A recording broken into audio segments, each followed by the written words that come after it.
Tarbiyah Islamiyah, tempat berhimpun kami. Bismillahirrahmanirrahim. Assalamualaikum warahmatullahi wabarakatuh. Alhamdulillah wa kafa, wassalatu wassalamu ala habibina al-Mustafa. Asyhadu an la ilaha illallah wahdahu la syarika lah, wa asyhadu anna Muhammadan abduhu wa rasuluh la nabiyya ba'dahu. Allahumma salli ala sayyidina wa nabiyyina wa habibina wa syafi'ina wa dhukhrina wa maulana Muhammadan. Para jamaah salat zuhur yang dirahmati Allah Subhanahu wa taala. Hari ini sudah 2 hari kita merayakan hari kemerdekaan Republik Indonesia yang ke-81. Sakit-sakitan, mata kabur, gigi sudah gugur, rambut uban seperti jamur. Lalu bagaimana dengan keadaan Republik Indonesia kita? Sudahkah Indonesia mencapai negeri yang baldatun thayyibatun wa rabbun ghafur? Tentu para jemaah sekalian tahu jawabannya. Sudah atau belum? Saudara dirahmati Allah Subhanahu wa taala. Di dalam menyambut kemerdekaan Republik Indonesia, semestinya kita lakukan adalah pertama kita berdoa kepada Allah supaya negeri yang kita cintai ini, negeri Republik Indonesia yang kita cintai ini, menjadi negeri yang makmur dan barokah. Itu yang kita lakukan.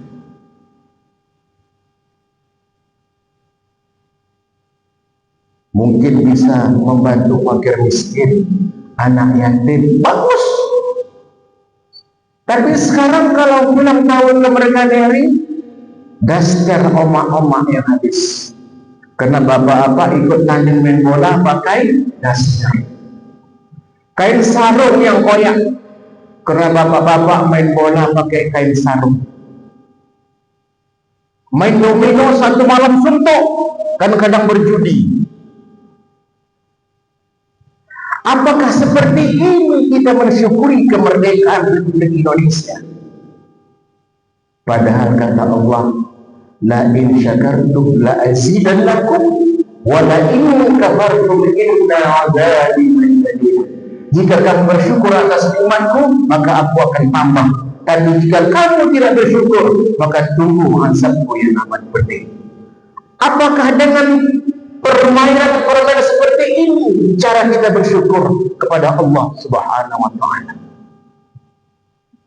Inilah kadang-kadang kebiasaan yang turun-menurun yang kita lakukan sampai sekarang, kebiasaan ini. Semestinya kita berdoa membantu fakir miskin. Ada sekolah yang tak bagus kita bangun, ada panti asuhan yang sudah ambruk kita bangun bersama. Ini semestinya kita lakukan.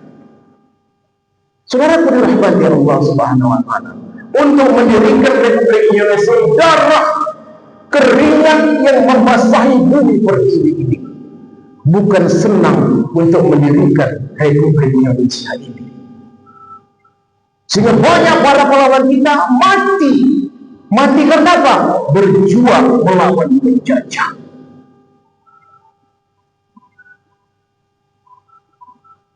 Sultan Syarif Qasim yang merupakan raja kerajaan Siak menyumbangkan kepada pemerintah Indonesia 13 juta euro.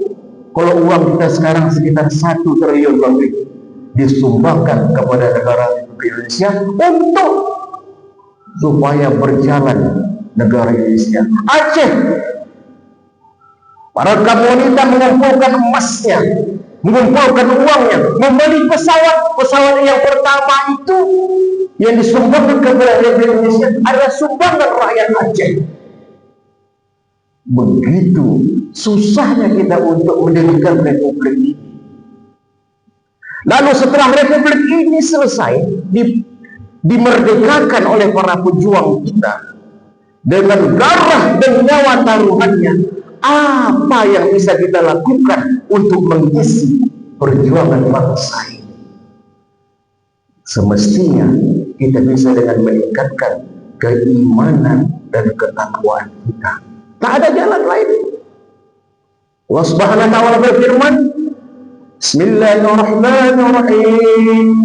Walau anna ahlal qura amanu wattaqaw latafahna 'alaihim barakatin minas samaa'i wal ardh. Walakin kadzabu fa'akhadnahum bima kanu yaksibun. Dan sekiranya penduduk negeri beriman dan bertakwa, pasti kami akan melimpahkan kepada mereka berkah dari langit dan bumi. Tetapi ternyata mereka mendustakan ayat-ayat kami, maka kami siksa mereka sesuai dengan apa yang telah mereka kerjakan. Kalau rakyatnya beriman dan bertakwa, maka keberkahan itu datang dari langit dan bumi. Tapi jika terjadi maksiat di negeri ini, terjadi korupsi di mana-mana, pembunuhan, hukum ditegakkan, tajam ke bawah, tumpul ke atas, rakyat masih miskin dan sengsara, pajak yang semakin meningkat sehingga rakyat menderita. Ini bukan cara bersyukur atas nikmat kemerdekaan yang diberikan kepada negeri kita. Saudaraku yang dirahmati Allah Subhanahu wa taala. Oleh sebab itu, saudaraku sekalian, ada beberapa hal yang perlu kita lakukan jika negeri ini menjadi negeri yang baldatun thayyibatun wa rabbun ghafur. Pertama adalah al-ulama, ilmu al-ulama, ilmu para ulama. Ulama ini kita letakkan di atas. Ulama itu bagaikan suluh di tengah kegelapan. Ulama itu bagaikan matahari yang menerangi dunia tanpa henti. Tanpa ulama, maka dunia akan padam. Dunia akan gelap gulita. Karena ulama itu yang menyadarkan kita. Ulama itu yang memberikan ilmu kepada kita. Al-ulama warasatul anbiya. Para ulama adalah pewaris para nabi. Sekarang nabi tak ada, rasul tak ada, ulama inilah yang meneruskan ajaran para rasul dan nabi. Adakah para pemimpin atau pejabat kita yang datang kepada ulama, dia minta petunjuk, dia minta nasihat? Adakah? Kalau ada, ini ciri-ciri pemimpin yang bagus. Tapi kalau tidak ada, bahkan ulama itu dipenjarakan, ulama itu dilarang untuk berdakwah, ulama itu disisihkan dari tempatnya, ini tanda-tanda bahwa negeri ini akan tenggelam. Ulama semestinya kita letakkan di atas. Yang kedua yang mesti dilakukan negeri ini adalah al-imamul adil, pemimpin yang adil. Pemimpin menentukan maju suatu bangsa, pemimpin menentukan maju suatu daerah, pemimpin menentukan kemaju suatu kelompok. Jika pemimpinnya bagus, pemimpinnya soleh, pemimpinnya bertakwa, maka semua akan ikut menjadi sukses dan makmur. Tapi kalau pemimpinnya bencana, pemimpinnya tak sholat, pemimpinnya tidak mempedulikan rakyat, dia lebih mementingkan partai, lebih mementingkan kelompoknya, orang-orangnya, familinya, maka tunggulah kehancuran suatu negeri.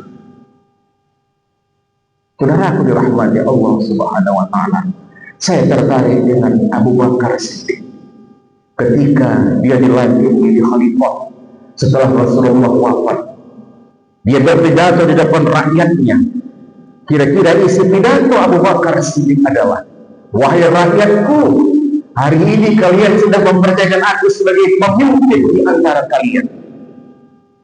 Oleh sebab itu, jika ada yang aku perintahkan, yang aku minta kepada kalian sesuai ajaran Allah dan ajaran Rasulullah, maka lakukanlah.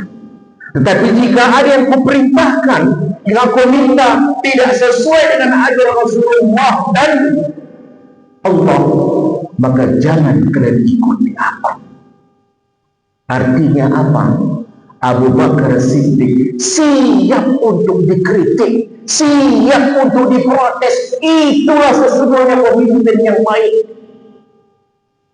Rakyat melakukan protes, ini buktinya cinta dan sayang terhadap republik ini. Kalau salah, berani dia katakan salah. Kalau benar, berani dia katakan benar. Orang Melayu mengatakan, raja alim, raja disembah, raja zalim, raja disanggah. Bagaimana Hang Jebat berani melawan raja? Bagaimana Hang Jebat sampai bertarung dengan Hang Tuah? Karena apa? Karena Hang Jebat sudah menilai raja tidak lagi menerapkan hukum yang benar. Maka dia berani melawan Hang Tuah karena raja dianggap tidak menjalankan hukum dan undang-undang yang berlaku di negeri itu. Beraninya, saudaraku yang dirahmati Allah Subhanahu wa ta'ala, semestinya pemerintah yang jeli mendengarkan suara rakyat, mendengarkan suara mahasiswa, mendengarkan suara ulama. Karena ini bukti cinta kita terhadap negeri ini. Telinga pemimpin harus peka terhadap suara-suara rakyat. Jika negeri ini ingin maju, kemudian pemimpin mestilah pemimpin yang soleh. Kita lihat bagaimana Turki. Sebelum Erdogan memimpin Turki, maka ketika itu tidak ada azan di masjid dengan bahasa Arab, tidak ada majelis ta'lim, tidak ada orang-orang melakukan ibadah di tempat yang umum. Yang ada apa? Tempat maksiat, minum-minuman haram, alkohol, terjadi pemerkosaan, pembunuhan di mana-mana. Karena apa? Karena pemimpinnya, pemimpin yang tidak soleh ketika itu, yang berpihak kepada Yahudi. Tapi ketika Allah menurunkan seorang Erdogan, pemimpin Turki yang soleh, setiap waktu dia sholat di masjid, kadang-kadang dia azan menjadi bilal, kadang-kadang dia menjadi imam, dia hafal Al-Quran Al-Karim. Lalu bagaimana Turki sekarang? Kita lihat, Turki adalah termasuk negara yang makmur di dunia ini. Dulu ketika kita ke Tanah Suci, produk-produk yang kita beli made in China. Sekarang Turki kualitasnya sangat bagus, perekonomian yang maju, pertahanannya ditakuti, guru-guru dengan gaji yang tinggi, rakyatnya sejahtera, makmur. Kenapa? Pemimpin yang soleh. Saudaraku yang dirahmati Allah Subhanahu wa ta'ala, yang ketiga adalah orang karamatul aghniyah, dermawannya orang-orang kaya. Di negeri ini banyak orang-orang kaya, tapi banyak orang-orang kaya yang kedekut, yang pelit, yang tidak mau bersedekah, yang tidak mau mengeluarkan zakat malnya. Dia menyangka uang yang diterima itu hasil jerih payahnya, padahal itu dari Allah. Lupa bahwa sebagian harta yang kita miliki ada hak orang lain yang harus kita keluarkan. Kalaulah semua orang-orang kaya ini dermawan, tak ada orang miskin di Indonesia ini. Tak ada. Tetapi masih sedikit para dermawan yang mau menyumbangkan uangnya untuk mensejahterakan rakyat di Indonesia ini. Saudaraku dirahmati Allah Subhanahu wa ta'ala, ini tiga hal yang mesti dilakukan jika negeri ini menjadi negeri yang baldatun thayyibatun wa rabbun ghafur. Yang pertama, pemimpin yang adil. Yang kedua, ilmu ulama. Yang ketiga adalah dermawannya orang-orang kaya.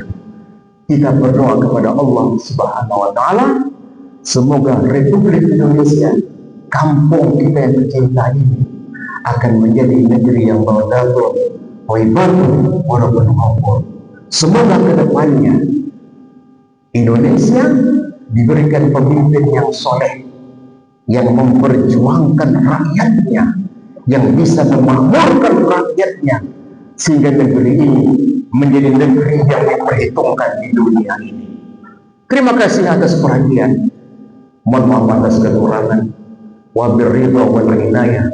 Wassalamualaikum warahmatullahi wabarakatuh.